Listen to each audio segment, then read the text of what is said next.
బాబాయ్ వాళ్ళు చచ్చిపోయి అనుకుని పోయినాట ముసైతాను చచ్చిన నీళ్ళు పోయినాకు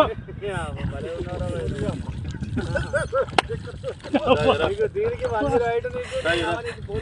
ఎందుకు పన్న వాళ్ళ ఎందుకు అనుకున్న వాళ్ళ ఈ చల్లదనానికి ఎండకు చేయలేక కన్నీకి ఓడిపోయి వచ్చిన గెలవలేక ఏం చేసావు 10 రోజుల నుంచి గణేట్ చేత నాతో గట్టించి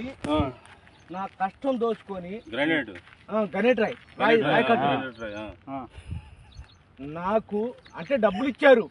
కానీ శ్రమ